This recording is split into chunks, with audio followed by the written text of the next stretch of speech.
All right, man, we are back for another episode. And when I say we're back, we're actually back because you are actually back. I'm back. I've been gone for a couple weeks. Yeah, man. I'm tired, exhausted, but I'm happy to be back. Take a vacation from your vacation. I agree with that. Yeah. So I'm excited about that. Man, we're glad you made it back. Thank you. So, man. One day we'll get into the story of it all because it was quite an adventure. And Richard almost got stuck on the side of a mountain. Yeah, almost. But I didn't. I'm here.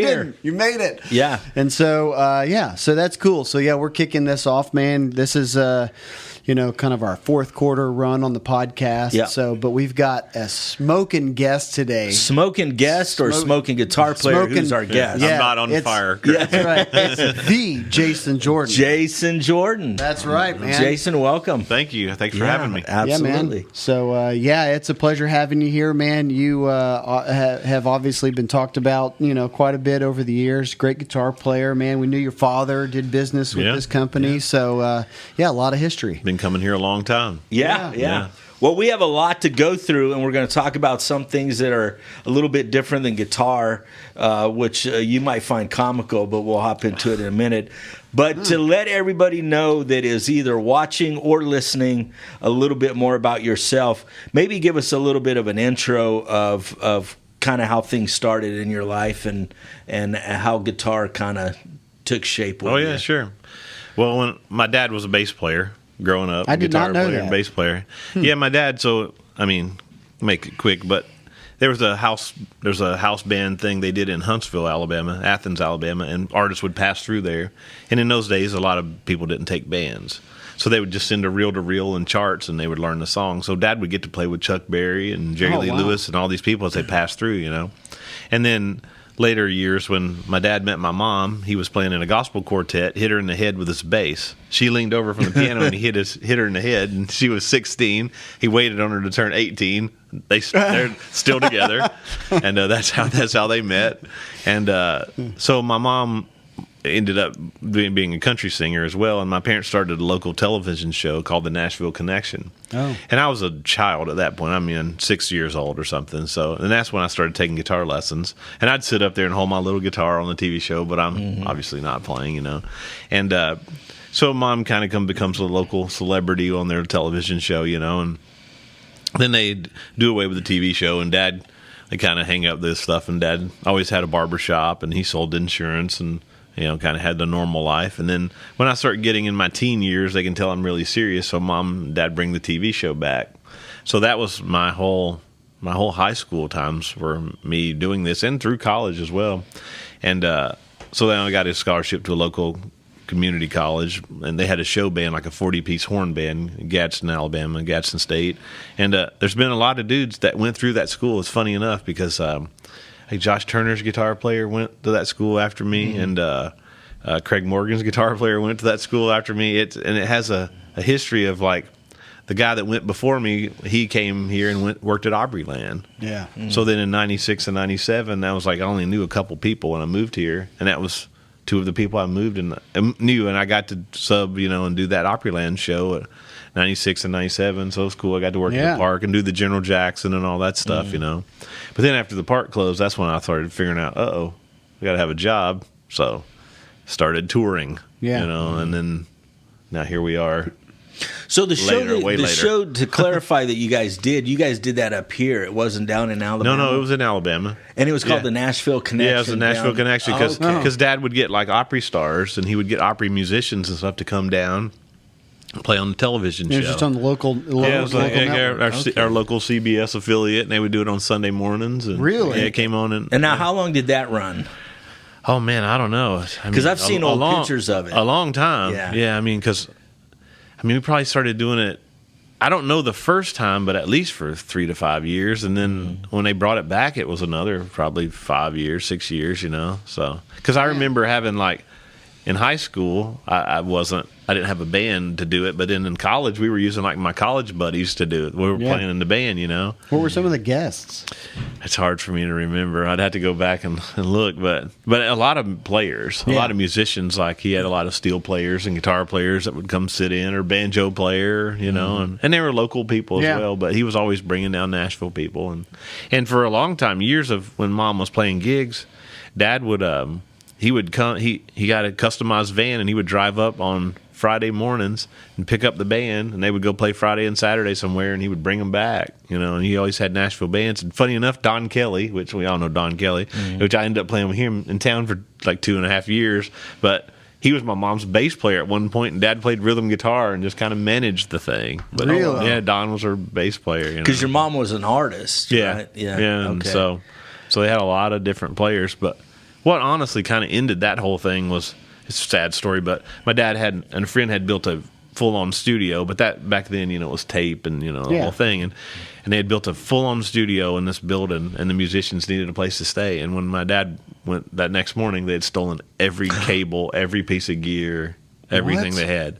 And they stole the baffles off the walls and everything. You're kidding me. And that was kind of it. That was kind of when Dad was like, all right, I'm done with that thing. Wow. So that was kind of the end of the TV show the first time. It's kind of a sad deal. But and then we started it back again, obviously, when I was in high school or whatever. But so, yeah, it was kind of a weird time, But yeah, man, that's interesting. And your mom hasn't really changed. I mean, what's funny is, and I haven't seen her in, I'd say, I'm guessing 4 years, and I could be off, but she looks the same. Yeah.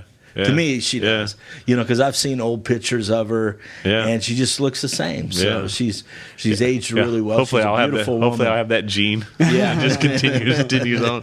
No, that's cool. Well, a few other things that might be kind of a little bit odd is for some reason I wrote down punk music because, I don't know, it was probably 5-6 years ago. I'm throwing out numbers. I don't know. A long time ago, you and I were talking, and we brought up punk music. So was punk music a influence in your life? Is that kind of how? What does that play in your life? Well, I mean, more honestly, when I started playing, I really, everybody wants to be Stevie Ray Vaughan. That's what I wanted to do But I mean, obviously, I've always loved rock music. But it's funny, like rock music, I've never really played it. I've always loved it, but I never really played it. Nashville's the wrong town to play rock. Yeah, well, I don't know now. Back in the day. Back then, But it was kind of funny because I remember starting out with my parents' band, and like everything I played, I was like, I remember it in my head. Even now, I can remember that as a kid, going, "Wow, none of this stuff like fits. Like I'm playing like the wrong things. Like, it's like." No solo feels right, or I'm like, well, I got to figure out this feel. Like, what is this stuff, So then that's when I started learning about like Jerry Reed and Albert Lee and all this, because I've been listening to like 80s hair bands, and stuff, and just loving rock and roll music in my room, just jamming on power chords, but stuff's not working. And I figured out real quick, like, I got to figure out if I want to make a living at this, I got to be able to play everything, So then it's kind of like, I figured out all these guys, Albert Lee and all this stuff, and start back in the old school. I'm learning them off records and cassettes. And I mean, I remember sitting in the house with 8-track with my mom's 8-track trying to learn licks off, Emmylou Harris records, what Albert Lee's playing, and had to learn it before YouTube. I'm old school. Yeah. Yeah, it probably stuck with you a little bit better, though. Probably so, Yeah. But that's kind of how that went down, of like, transitioning, because I mean, I thought I was going to be in Bon Jovi or something at the time. It's like it's a kid. That's what was huge. Yeah. So, and hearing those bands and but I was a skateboarder, so yeah, I loved everything. DRI and all that stuff. I was like, I loved that music. Yeah. So how did you because when I listen to you play, and again, I'm a drummer, so this is my translation of it. You're more into true country, chicken picking kind of whatever. It's funny. It's kind of just became my thing. I mean, it wasn't like I set out to do it, but it was like, I guess it just seemed as a kid like a natural transition to play with your pick and fingers, which was like the hybrid thing. And that was kind of before anyone was really doing it. No one was really doing it back in the 90s. It was like a weird thing. Really? I remember taking lessons from a guy named Craig Dobbins, he's well known. He's written books for Hal Leonard on the guitar styles of Jerry Reed, and he's got a whole series of stuff he does. Acoustic Fingerstyle Quarterly. He writes for all those magazines and stuff. And in my teenage years, I seeked him out because he was in the next town over from us to take lessons. And then I remember he told me at like 16, he's like, "Yeah, if you can play he's like, I'd go home. He'd make me play with a thumb pick." And I was like, man, I don't like this. You can't play Stevie Ray Vaughan with a thumb pick, you know? No, you can't. So I'm like, I still want to play these rock licks too. And he said, I was learning the songs with a flat pick, and he's like, well, if you can play The Claw by Jerry Reed with a flat pick, then you need to go your own direction. And so I played it for him, and he's like, okay, well, you need to do your own thing. I was about 16 or 17. I was like, okay. So that kind of ended the lessons, you know. And I figured, well, I guess I can figure this out. So, and that just really how I played. And then I just got so involved in that country guitar, and I loved it, and Buck Owens and Don Rich and that old sound. I just kind of really became my thing. And it's funny now because I teach so many lessons and like YouTube videos and stuff, and guys will just like, they just seek you out. I mean, I've had guys drive 5-6 hours just to go, man, I want to learn that stuff you did on that YouTube video. Yeah. You know? Okay. And it's funny because like a lot of the gigs I play, I don't play that stuff. I don't get to play that. I love it, but I don't get to, you know, because modern country or whatever, or even like, you know, doing the praise and worship stuff or whatever I do, and you don't get to do that stuff. But it is my true love, and it just kind of developed Naturally comes out as a kid. So when you say you don't and get to play it, when you're playing music for either an artist, and we'll get into that, or covered songs, you're just playing what's truly try to play what they played, you know. Okay, and it's just that if I'm taking an ad lib solos, of course that's what I'm going to play, you know, because that's what I love. But it's just modern country music doesn't lend itself to it all the time. Yeah, you know, that's what I mean. You know? Yeah, but if we're playing some Johnny Cash song, stand back. Yeah. I'm playing the licks I learned when I was a kid, you know. Yeah. So did you pick up the banjo? Can you do that too, or you just kind of do it on a telly, huh? Yeah, I'm not a banjo guy. I mean, I understand it, but telly's your guitar though. Mostly, yeah. Okay. Yeah, I got PRSs, I got stuff, you know, Gibsons and whatever. I got it all, but yeah, I mean, I still play the same Telecaster I got when I was 10. Really? Yeah. Okay. Played it last night for 8.5 hours. So, I mean, I still play the same guitar. Yeah. There's no need to change it. I know it. I've lived with it a long time. Sounds good. Looks good. It's part of you. Looks bad, but it sounds good. Yeah. Well, let's talk about something else that is a departure from music, and that's something that I think you're into, from what I gather, and that's shoes. Yeah, we got a shoe problem. You got a shoe problem. Let's talk about it. Well, it's funny.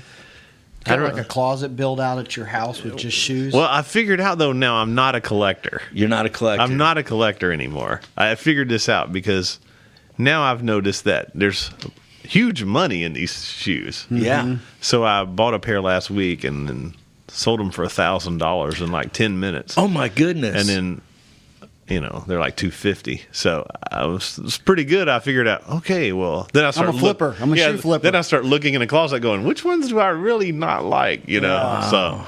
So it's a crazy market. I had no idea. So how did this happen? Well, I mean, Jordans, I've always loved Jordans because my last name is Jordan. So yeah. And then my son, he's 10 now, and he's just started getting into, when he's playing basketball. He's really tall and stuff, and he's a good basketball player. So he's like starting getting into Jordan and everything. And so I was like, man, so started getting me a pair of Jordans about 5 years ago. So I started wearing them on the road, you know. And then I had this deal where I'm like, man, if I go on a run like 7 days, I want to wear a different pair of shoes every day. I don't wear the same ones. I don't want the people to see them again. I'm going to wear a different pair of shoes, you know. So that kind of became my thing, you know. So then it was like, instead of repeating, I'd be on the road and I'd just keep buying them, you know. And then my wife's like, "Oh man, we got to quit this. we got a problem. We got to cut this out. We got to quit this, you know." So then I sold like one guy a bunch of pairs of shoes, and I was like, "Oh crap!" I was like, a lot of money. And then now there's these stores around town where all they're doing is buying them on the app and then reselling them. And then I was like, holy crap, that's a lot of money. And there's like some $10,000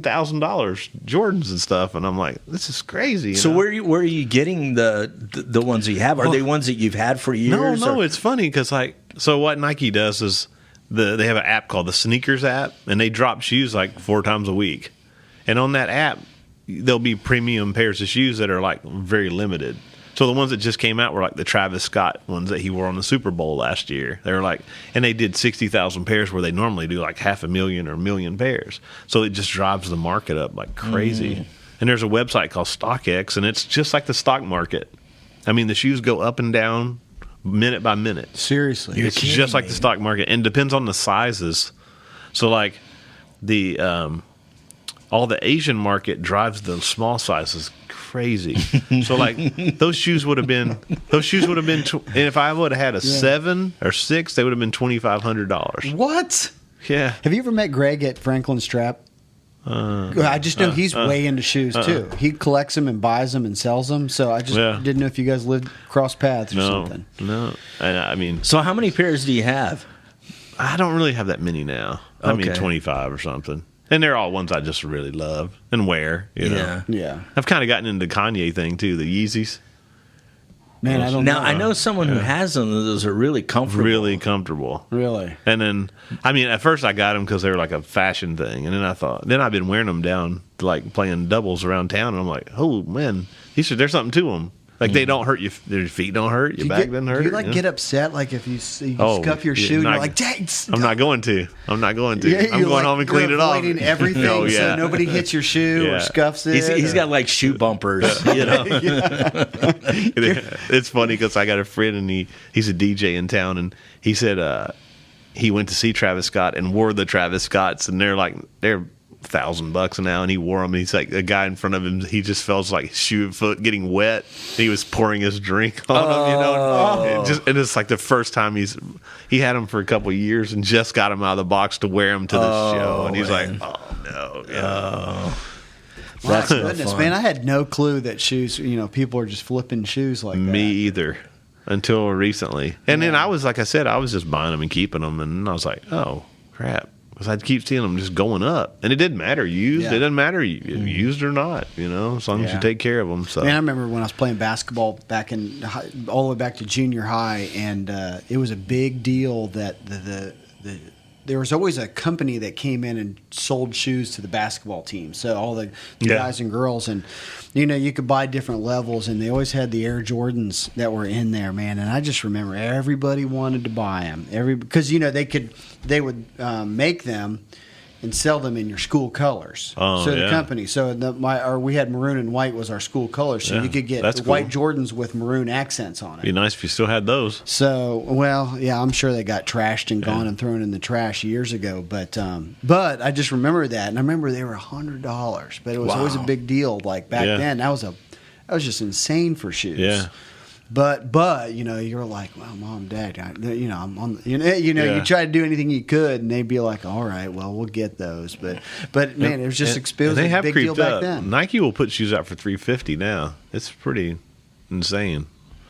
I mean, those the other day were $250, but they got some coming out this week for $350. Really? They've pushed the prices up on a lot of them, but because they know it's the resale market. So there's a whole deal with someone's going to buy them. Supreme clothing, it's the same thing. It's like you can buy a Supreme beanie on the app for $36 and then sell it for $100 because they sell out in like 10 minutes. Really? So as long as you get one, you're sitting. Man, I am so out of touch. Yeah. Yes. My goodness. That's crazy. I just keep up with my kid. My kid just like he knows about it. He's like, Dad, check this out. I'm like, all right. Really? Yeah. And he's how old? 10? He's 10, yeah. And you got a daughter too. Yeah, she's 5. She started kindergarten. Yeah. Nice. Yeah, it's been fun. Yeah. Fun transition. So that kind of keeps you off the road, I guess? Yeah, I did till this year. Yeah, I did do a tour this year, I toured with Big Daddy Weave this year. I did. How was that? Oh, man. If I don't ever tour again, I'm good. It was so good. Man, I did 35 shows filling in. Their guitar player had a baby and produced their record. Actually, the band just turned 21, the 21 years of the band this week. This weekend, yeah. Really? Yeah. 21 years. Yeah. They've been around since 98. Yeah. They started in college. They played an instrumental opening up for another artist 21 years ago in college. Man. And they had no name, and Mike's like, just call it Big Daddy Weave. And then the labels all hated that name as it progressed because they're like, they tried to change it a million times. They're like, man, just stick with it, And so that's still kind of the name. And they have a television show, which has been cool. I've got to be a part of. By doing the tour, they were filming a TBN television show documentary on the band. Mm-hmm. They've been following them this year. And so I got to be in a couple episodes of that because I was out there when the crew was going on. And it was a deal because Jeremy's really only missed a couple weekends over the whole course of touring of 21 years. Those guys just don't sub out, And the 4 guys are original. The drummer, Brian, he's newer, but he's still been there like 7 years. He's like not, the other guy, he just came off the road, the original guy, and his family and stuff. And, but it was really cool, man. Those guys they couldn't have been any nicer. It was just. How did you get that gig? It's funny. I teach Mike, the lead singer, Mike Weaver. I teach his kids lessons, and I have for a long time. And he was like, man, you think you want to come out in April? Jeremy's wife's having a baby. I'm like, yeah, that's cool. And he's like, man, what about doing March? And it kept kind of moving back, and then it went like February to June, and it was a blast though. And I still do some dates with Mike too. We did a solo thing a couple weeks ago, and, and out at Puckett's, and so I'm still in the loop of it, and it's cool, man. It's the best thing I've ever done, to be honest. So what makes that? What made that such a great gig? Man, they're like a family. I mean, they are a family. They're not like a family. They are, And I was telling somebody this yesterday, just how welcoming it was. If like I show up the first day, I don't know anyone really. I know Mike, and that's it. And he's on a different bus, so I don't really know anyone. And like, everyone was so nice from the time I got there. The manager came, and like he just was like, man, if you need anything, here's my cell number. You just call me. It's like so nice. Mm-hmm. And then I take my gear. They're like, just put your gear right here, and we'll see you at the end. I'm like, all right. And they're like, show us how you want it. And every day I'd show up and hope it worked, because I'd never heard it at all, and you just walk out there and here's the guitar. Walk out and it's ready to go. And it worked every day, So, I mean, just, man, what a family. Just, it's cool, Then a lot of the guys, like Jay, Mike's brother, he travels with his family, and then Mike's family goes as well. So it is a family environment, It's really, it's cool to tell people that, like, you hear a lot of bad stories of like artists and stuff, but like those guys, they're living it, man. They're doing exactly what they say. Mm-hmm. There's not one thing negative in that camp. I mean, that's great people, and I mean, I've made lifelong friends there just being there those few months. And every couple days, I talk to almost everyone in the band and crew. I mean, and over the last handful of years, I don't know how many years. I mean, their success is just going up and up and up. Yeah, and up, still going. The new record, they just had a number one.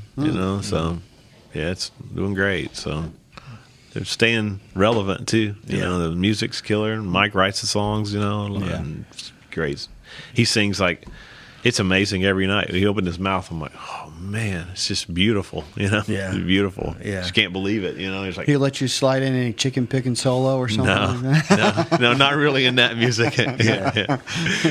Be creative. Yeah. They did give me room on one to do to play, but yeah. Not really going for any kind of have a Merle Haggard licks. So stylistically, that's got to be a little bit of a change, but maybe not. Yeah, I've been doing my same church gig in town on 14 years, so I'm pretty used to that thing. That was fun too, because I mean, like songs like "Lion and the Lamb" and "Redeemed" and "My Story." These are songs that churches play every week for years and years and years. Concerts, and I'm playing it for thousands of people, and he's like with the band that played on the record. It's pretty dang cool, because I mean. I just thought, man, I've played these songs so many times as a cover, if you will, at church, and it's like our youth events or something, and you're like, man, that's so cool, and to see how it really, man, it affects people. It's fun because I've always made the joke of like people will be like, hey man, how's it going on the road? And I'm like, well, we're not changing lives. Because, I mean, country music, you're not changing lives. You're not doing nothing. You're honestly just playing at a bar or venue to make the bar owner money. You're not changing lives. Mm-hmm. And this one time I could really go, we are changing lives. They're changing lives, I mean, by what they're doing in God, they're changing lives, man. They're the vehicle for it. Yeah. So that's what I told my wife. I was like, man, if I don't ever do a road gig again, I'm good. Yeah, I'm good with it, because that was the way to end. If I end, that was the way to do it. Yeah. So. Any chance you're going to go out with them in the future? Or if they ask, I will. Yeah, who knows? Yeah. I mean, who knows? But I know Mike's got some more solo dates coming up. We're going to do next year and stuff. So yeah, and I don't want to be gone hundreds of days a year, but like I would love to do it. Every once in a while. Yeah. I've done that enough. Yeah, I gotcha. So prior to that, who else have you played with? Well, I mean, if we go way back, I was with a guy named Michael Peterson. That was like one of my first like real gigs. I was like in the end of the 90s, and Michael had 2 number ones back to back with Drink, Swear, Steal, and Lie and Here to Eternity, which was big hits. And then for Michael, I moved to a guy named Jeff Bates, who had a song called Long Slow Kisses, and he had really good success too, 4 or 5 years. And I was on gigs that seemed like a long, pretty good period of time. Where Nashville, you know, a lot of times people tour for 6 months, a year, they're done. But most of my gigs lasted a couple years at least, you know. I mean, obviously I didn't have the 15-year gigs or whatever, but those are far and few between, you know. And then after Jeff, there was I was with Ty Herndon for a while, and then there was a new artist that came out on Sony I was with for a while.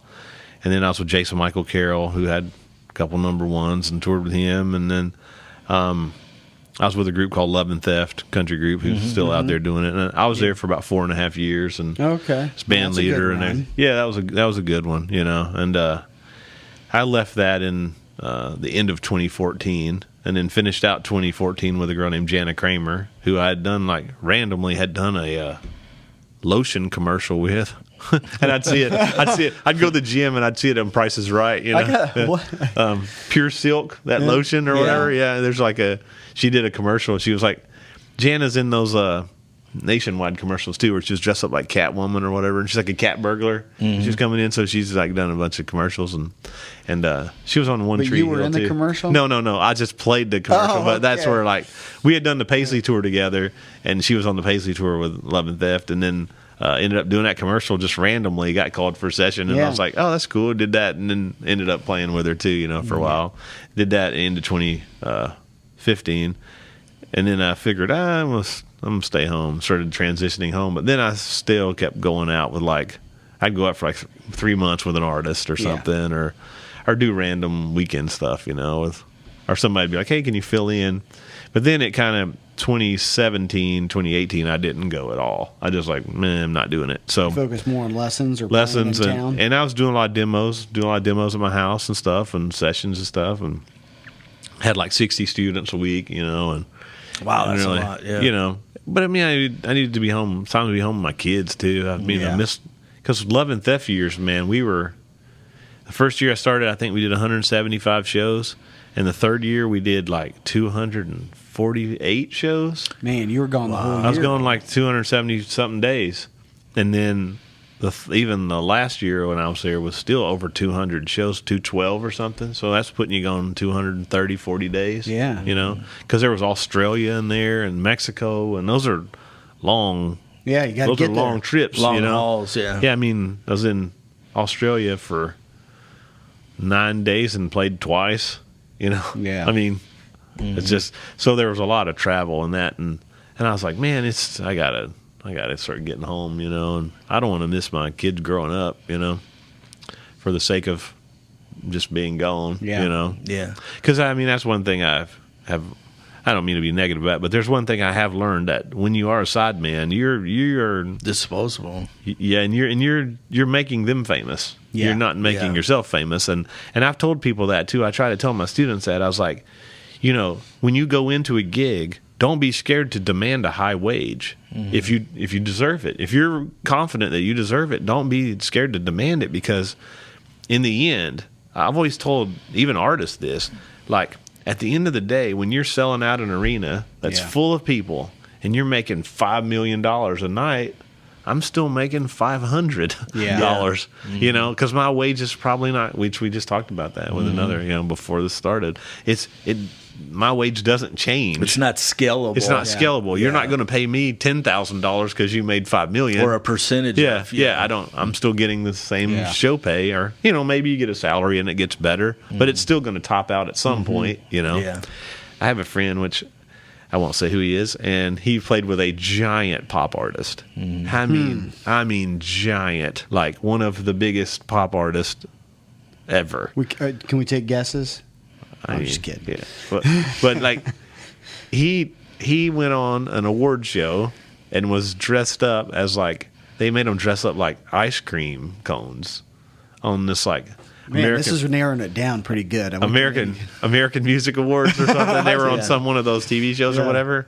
And he said that he comes home and he's showing his family. He's dressed up like an ice cream cone, and he thought, Playing the guitar? Yeah, and he's made $250. What? Oh, jeez. And he's like, what am I thinking? I'm out. Yeah. I'm out. Yeah. He's like, I just thought, what am I doing? You know, Yeah. for the sake of doing this gig. He's like, the gig's huge, selling out arenas all over the world. And he's like, I'm making like $250, $300 a day. Like, this is crazy that you're asking us to dress up like clowns and do this, you know?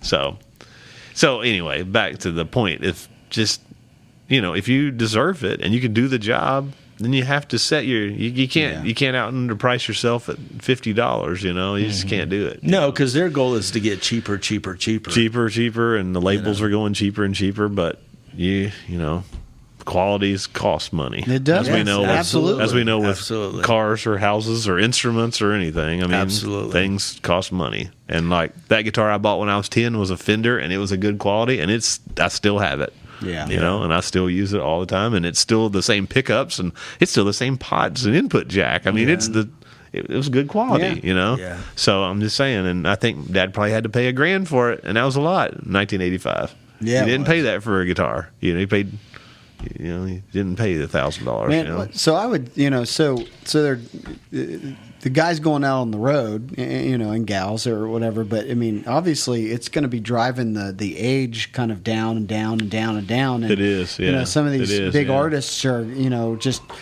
they've got to hire more inexperienced players because. I mean, is that the trend that's happening? I think so, you know, and because financially, it's just kind of where they're at to make it happen. And touring is so expensive.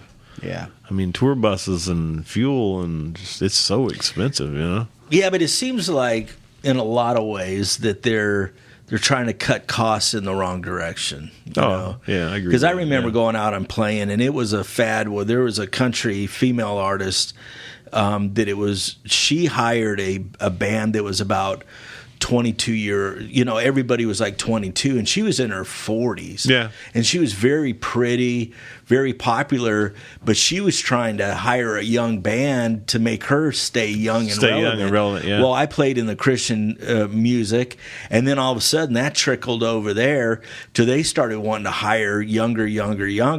And I remember a guy I was playing with, you know, he hired this kid who won this bass competition, and we're playing like Americana rock, you know, and the guy shows up with a 7-string bass. And I remember going, what the heck is this? Yeah. Do you have a 4-string? Yeah. And he's like, no, man, all I got is a 7. I said, dude, this ain't going to work. cut man. 3 strings off of it. You know, Yeah. exactly. Yeah. But my point of it was it was a fad. Get the youngest person you possibly can because it's a little bit cheaper. You know, he was willing to go out free. Yeah. You know, 'cause he lived with his mom and dad. for the experience and of doing it. And Yeah. I'm like going, no, I'm not going out and playing gigs with a guy who just, you know, this isn't a Primus gig. Yeah. You know, Yeah. I mean, he was just like notes for days. And I'm like, man, we're playing like Americana rock, you know? Yeah. And I quickly, at that point, I'll never forget getting a call, and it was a fly date, and they had backline, and it was like this big, great, awesome gig. And I just was like, no, I'm not going. Yeah. Yeah. I'm cooking a steak. Yeah. You know? Yeah. Because I was like, that's enough, man. I'm not going to go and deal with some of that kind of stuff. So I understand with what you're saying. Yeah. You're obviously talking about a different scale and different level, but Well, Nashville, like completely get we were chatting, it's changed so much with the in-town work. It's like guys can make a really nice living staying home now.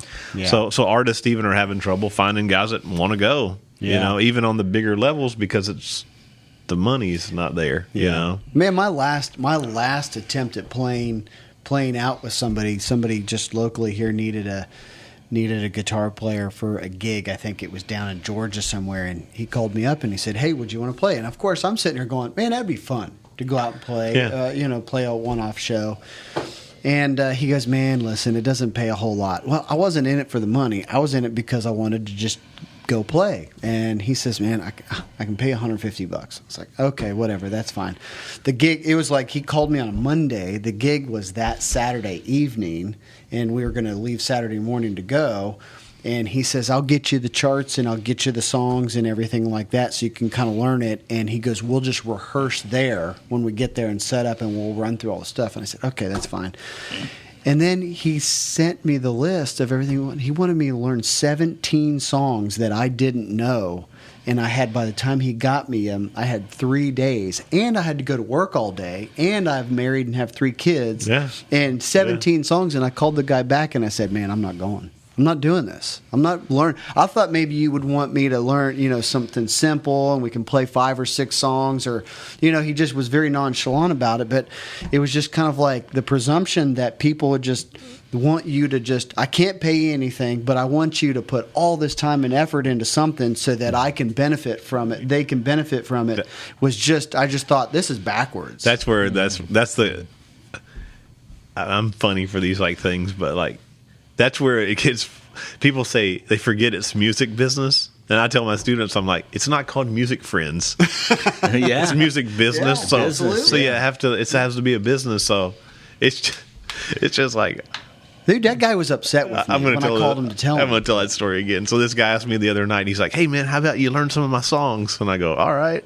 And he said, "I go, for what?" And he's like, "To go on the road and play them with me." And I'm like, no, I'm good. I'm good. If you want to play them around here, that's fine. But I don't want to learn them to go anywhere to play them. I'll just play them here. You know. Yeah. So that's kind of the thing, because people they don't understand the preparation that it takes as a musician. I'm going to do a gig this weekend, and luckily, it's 30 songs, and they sent it to me a long time ago. But half of them are covers, half of them are originals, and I have played with them at the Bluebird and stuff before, so I've played the songs, so it's not a huge deal. But if they would have sent me the 30 songs and I didn't know any of them, it would be in panic mode, oh crap, how am I going to do this? But the covers, I know those obviously. Yeah. Maybe there's 2 or something, that I didn't know, and maybe 1 original or something. But so that doesn't take very long to knock out. But I know what you're saying. People don't understand the preparation time, because if that was a 30 song gig, I mean, realistically, if you only got it in a week, you're going to take your whole days every day trying to learn these, and then to do a good job. And then how are you going to comprehend it at the gig? Because originals are hard because you've never heard them, and you look at the title and you're like,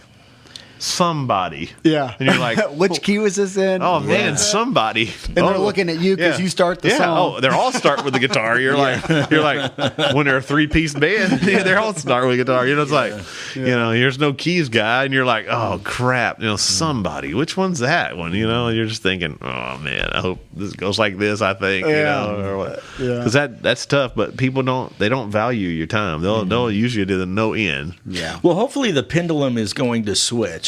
Because it's like anything in the market, it's supply and demand, and hopefully guys will wake up and go, man, if we want to get guys on the road, we're going to have to double our price, or we're going to have to start the ante reevaluating things. Exactly. I agree. I mean, and I still I have young students that are on the road and stuff, and that has been cool, because I've had. Well, I remember playing a festival once with Love and Theft, and it was 5 big bands, and I had taught someone in every band. Oh, really? I taught them lessons to someone in every band. And we weren't the headliner. I mean, there were 3 bands after us, and I taught someone in every band. And I thought that was pretty cool. So so I do have a couple people that I mentor, and I talked about my student that he went on the road and did that for a while. And I started him when he was 15, and he's 29 now, and he's very successful, and he's doing a wonderful job. And I have another kid I'm working with now, and I started him when he was about 15 or 16. He could play, and now he's 19, and he's tearing it up. So he needs to go on the road, though. He needs to go on the road at 19 or 20 and go do it, and then decide what he wants to do, Yeah. So, and those guys, like we talked about, they can afford to do it, There's no family yet. Well, being on the road, though, is a wealth of experience. It's not just it's not the 2 hours you're on stage. It's the other 22 hours where you're not, and you have to get along with people. Exactly. And you gotta, people are in bad moods, and people are in. You're sleeping next to them. Yeah. So that's the big part about being on the road. You take a mobile home. You put wheels on it, right? You just got your wheels on your mobile home. You take 12 dudes who don't like each other and don't know each other, and stick them in a bus. and go, all right. It's a reality show. Like, oh, it is. Yeah. They're like, good luck. Go to California and be going for 3 months and come back and see if you guys killed each other. Of bad smell and see if you guys have killed each other. Yeah. My big thing I remember being on the road is just the idea that you cannot eat Taco Bell for 4 days straight and actually feel well. It's physically, it's actually impossible. And pizza every night at 2:30. Oh man.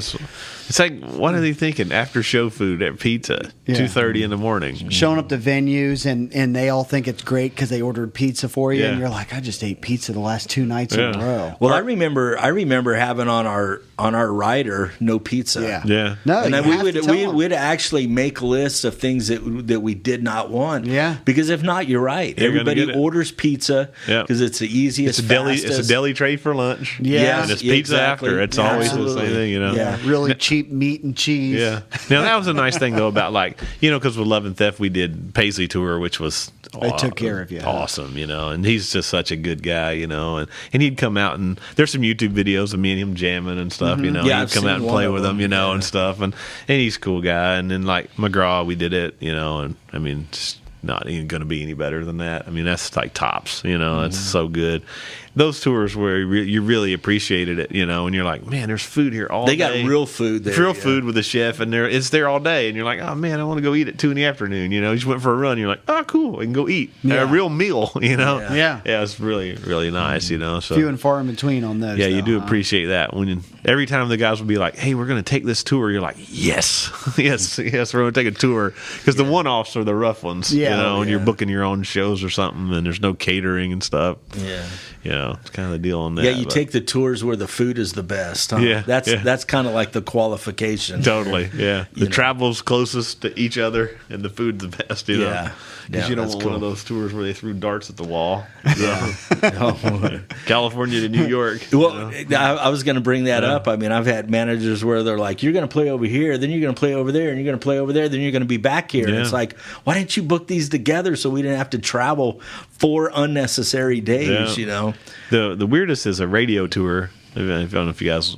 So when a country artist, gets a record deal or whatever, they go on a radio tour, and they still do it. It's old school. They go around to every station and play for the program directors, and they're like introducing them to the artist. And you're sitting in a room like this. A lot of times you're at their desk. I mean, a lot of times you might go to a conference room, but sometimes you're literally sitting at the desk with the person. Really, you're just sitting 2 chairs, you and the artist. The program director's right there, and you're just like, he's like, go. He don't want to hear it. Yeah. It's like 6 o'clock in the morning, and he's like, he don't want to hear it, But you will literally, he's hungover. You will literally be in I've been in 4 or 5 states in a day. Really? Yeah, because they're trying to they try to do it within 2 or 3 months, and then you might have a drive time in Atlanta, but then you're like midday in Nashville. Yeah. So you're literally. You got to maybe Chattanooga or you play the thing. You fly. You'll fly and then get in a car and then drive to Kentucky and do something in Bowling Green. And I mean, they're just wherever the It's a crazy deal. Those are fun to do, but man, it is a 2 or 3 months of just like you can't even. I still think sometimes all those memories will come back and I'm like, where was that? You couldn't even fathom it all. Because it's like. I mean, there were days where you played 4 or 5 gigs. Well, you were not playing gigs, though. You're playing like 1 song, 2 songs, maybe 5 at the most. But it's like, how many times can you do that in a day and kind of keep it all straight? You're just so tired. That whole time, you're just tired, In your career, have you always been Nashville based, but have you ever gotten mixed in like the LA or New York crowds of any way? Not really, And I think they've all moved here anyway. Yeah, seems like they're all here, So, not really. I mean, my stuff's always been based here, and I like how Nashville does it, because Nashville generally was in the days of like when Jeff and stuff, unless they were on a big tour, but was like, it was a weekend warrior kind of town. You leave Wednesday night or Thursday night and come home on Sunday or Monday, and and you were home every week, which is kind of nice. But like Love and Theft, not so much. We were gone a lot, but still, we were home more than like rock tours where they go 6 months straight or something. I have a friend that just did a tour.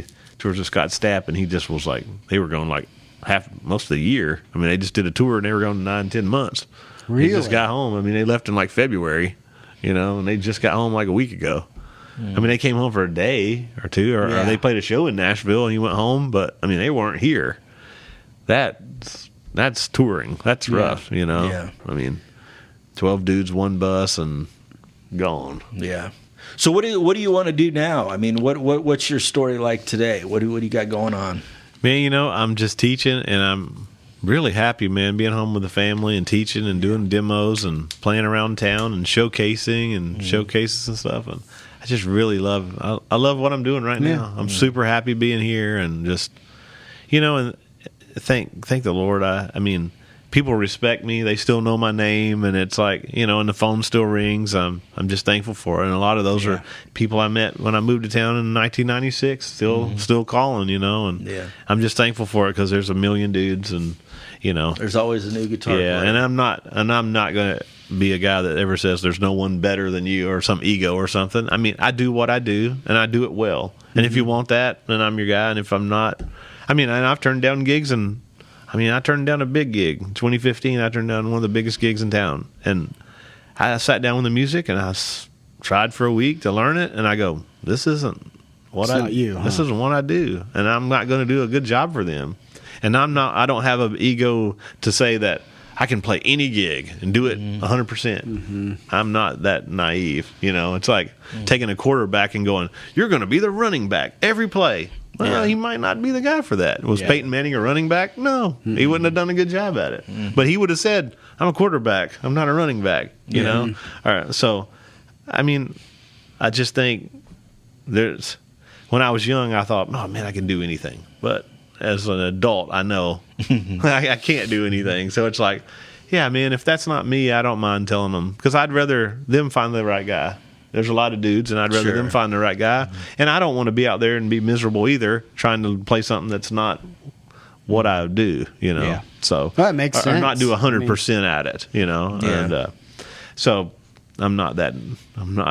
There's no ego there to turn something down, you know, because you're not the guy. Actually, I think that's about every guitar player or musician that goes on the road. I think they have to answer that question for themselves, because you play a whole lot of music that maybe you're not interested in, or you know, you had nothing to do with the creative process. Well, I wouldn't write music like that, and you got to decide. Well, do I really want to keep playing something like this, or take a gig, or turn down gigs? And man, you just got to make those decisions. Yeah. And I feel good about it, too, because at the end of the day, it was the right decision. Was it a Queen's Right cover band? No, that would have been. I'd have been the wrong guy, though. So if they're out there looking for me, then pass on me, please. Pass the torch. Pass it on to the next guy. How does playing and your family life go? I mean, there's got to be a little bit of give and take, especially your wife. I'm sure she probably puts up with a lot of stuff and has to be super mom. And she has to, and always kept a full-time job at Vanderbilt, you know. Really? Yeah. Okay. And it's been tough a lot of years, especially those pregnancy years. But my wife's a trooper. But it's funny because when I was, you know, we didn't get married till we were 30, but in my 20s, you know, I thought, man, I'm going a lot. Like, I need somebody that doesn't really need me around. You know, I mean, I really need to find someone that's independent and doesn't need me around. Sure. And thank God he sent me someone that, funny enough, I met her at Legends Corner, you know, and it's funny how we met, because I met her through an ex-girlfriend who was bringing me a CD. She was a singer of a CD I had played on, because she had gotten her CDs done, and they were working together, and she brought her, and I go, hey, what's up with your friend? She's like, she was married at the time. Yeah. And, I mean, not my wife, but the friend was like, she had moved on and got married and stuff. And I was getting confused there. I thought that was confusing when I said, not my wife was not married, but the friend was married, and I said, what's up with your friend? She's like, oh, you guys would never get along. We've never been apart. You know, really? So why did she say that? I mean, because I think we were just so opposite. Like, well, she likes nice guys, so we were so opposite, though.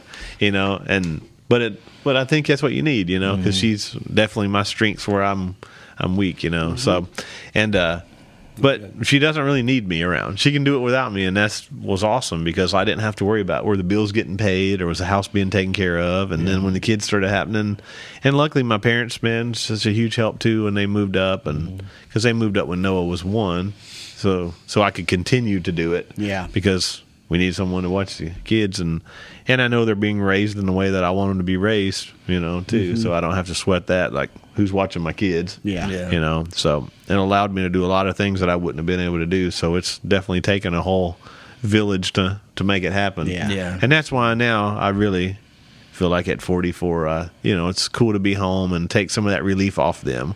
Where mom's like, I know she's thankful on days where I go, I don't need you today. Yeah. And she's like, oh, that's awesome. Yeah. She can have her own time. Yeah. So. Does your wife ever get tired of you now today being home so much? Oh yeah. Do you ever get that look where you're thinking in her? Oh yeah. She'll say that. She's she'll like, go, can you go get a gig? Get on the road. She'll go, when are you going on the road again? Yeah, exactly. But it was weird this year when the Big Daddy Weave thing came up, because it was a transition, because I had been home. Yeah. It was figuring out the kids and everything. It was quite a transition to figure it out, to be able to do it, So in the future, I don't know what that looks like. I mean, I'm open to whatever God sends my way, and the right opportunity, I'll know it when it happens. Mm-hmm. And I'm not going to say I won't ever go on the road again, but that's today I would say I won't, but I don't know that, So here's a question. So you've done a lot in the country arena,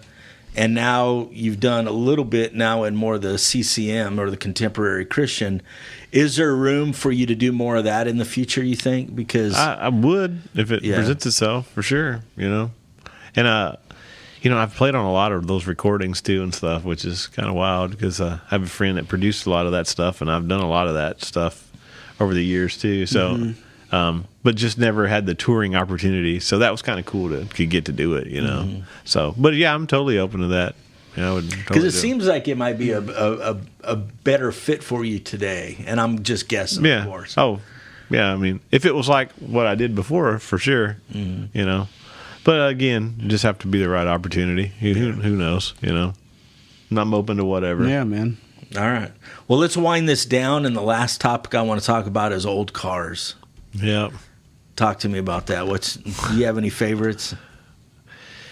Yeah. So there's a whole long story with that. But my uncle, he had bought a car in 2008 at the Mecum Auto Auction, a 57 Chevy Bel Air convertible. It's resto mod. It's beautiful. Yeah.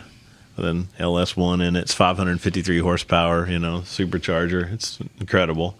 And then he passed away. He had moved to Franklin and passed away 6 months after he moved. Funny enough, he had bought a house across the street because it had a garage.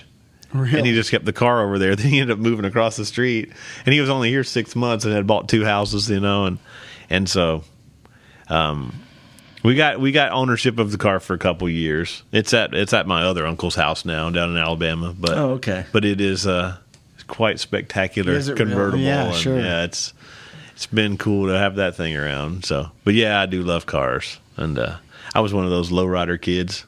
Lowered the Blazer and all that stuff. Did you really? Oh, yeah, man. Mm-hmm. Yeah, for a long time, man. I love that stuff, man. Cars, and never been a motorcycle guy. I like looking at them, but I'm not a motorcycle guy. But like, man, so you were a low rider that liked to skateboard, and you played chicken picking on country albums. Go figure, man. You're a weird kid. Go figure.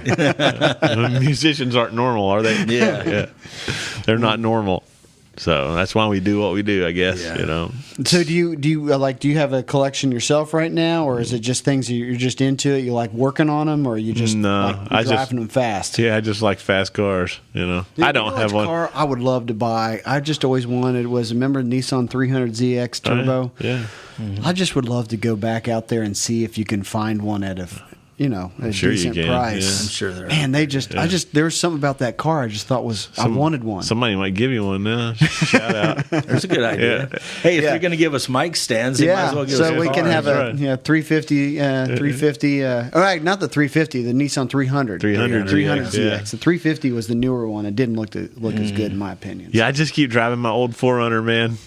2004 4Runner, man, almost 200,000 miles, and it is killer. I love it. Every day I get in it, I'm happy when I drive it. Every day, I'm like, it just keeps rolling, man. Yep. I love that thing. You can probably still sell. You can probably sell that car for like $20,000. No, not that. Probably not. Yeah. That's an exaggeration, but they retain their value. do. Like if you go try to find anything that's even 10 years old, they're very expensive. Very expensive. So. But I saw that there's a shirt the other day, and it says, "I bought a Toyota as an investment," because they last so long, and we have 2 of them. That's what my wife has too, Ben. And I will say they've been good cars. Yeah. So. Yeah. That's killer, man. All right. Good.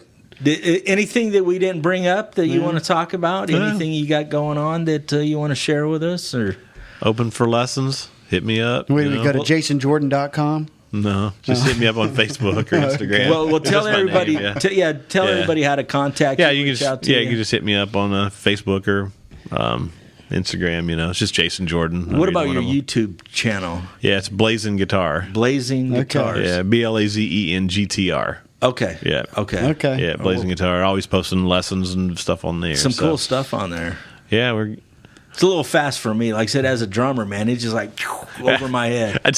One guy told me, he's like, I was posting them like for a minute, I tried to post them every week or something. And he goes, "Man, could you space those out a little more?" And I'm still working on the first one, and I was like 10 deep, and I was like, "Oh yeah, okay." So I started like a little more randomly putting them out there, But it did seem like he got a good response. People were seeming to dig it. I tried to keep it to a minute, and just try to perfect. show you something little thing, Yeah. and useful stuff too, not some stuff that people put stuff out there and you go, what am I going to do with that? Off, it's like, I'm going to do that. I was trying to show you useful stuff that you could put on your gig this weekend. Learn it on Monday, and Saturday you go play your gig and you do it. Because that's the stuff you need. Okay. And that's why I've always said about teaching guitar. Like, I try to teach people to play the guitar. Like, we can learn theory and all this stuff later, but you got to get them playing something quick because you want to keep the interest. You want to keep them going. So let's teach them Brown Eyed Girl and let's teach them Sweet Home Alabama. Let's keep those songs going.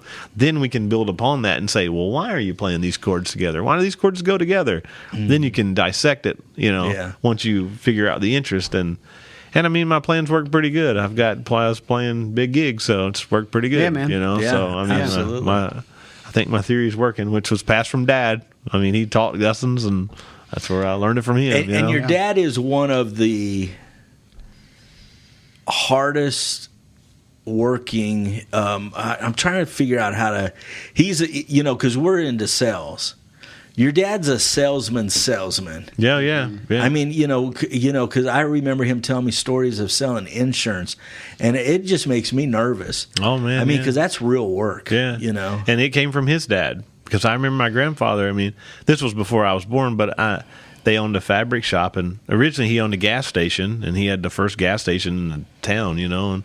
And he once he was really young, he had a wagon, and he would drive around and selling sewing notions, buttons and stuff door to door. Really? Yeah, that's like in the old school days. He was driving around the wagon, and with a horse, going to people's house and selling them zippers and stuff, and I guess that's how they did it back then. That's like selling Kirby vacuums. But he was a great salesman. Was he? And then he had this store, and he did really well with the store. My grandmother had a fabric shop. They ended up with a couple, they ended up in Huntsville and one in Jacksonville, Alabama. And they kind of had a couple stores and did really well with that, and it sold the gas station, and he was it was passed down. I remember my grandfather when I was young. All he would want to do is show me stuff on the calculator. Here, let's do stuff, play on the calculator. And it was fun to play on his calculator. And he's playing store, and then it still, and then Dad got it, and then I've got it, and then I know my son's got it because he's talking about these shoes. He's like, Dad, these shoes are going $500. You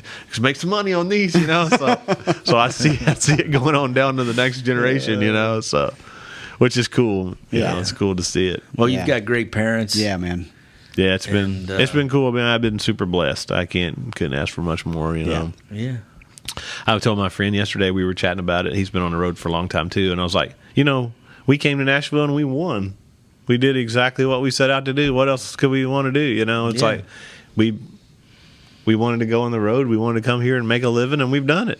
And we're still doing it. You survived. Still doing it. Because a lot of guys don't. And a lot of them are selling their guitars and going back to Ohio or wherever they're from. It's not all about talent. It's not all about that. It's all about being able to hang with a lot of us hang with people too. And like you talked about on the bus, you got to get along with people. And So a lot of times you just got to bite your tongue and know when to do it. You know, yeah, And, that's a big deal. That's a big part of it. I mean, you definitely don't want to come to Nashville with a big ego because it's going to tear you apart pretty quick. Absolutely. You're going to be going home in a year going, what happened? You know? Yeah, You know, absolutely. there's always a guy better, younger, faster, Better looking. stronger. You know, it's Yeah. going to. It's just like an athlete. You know. Yep. So.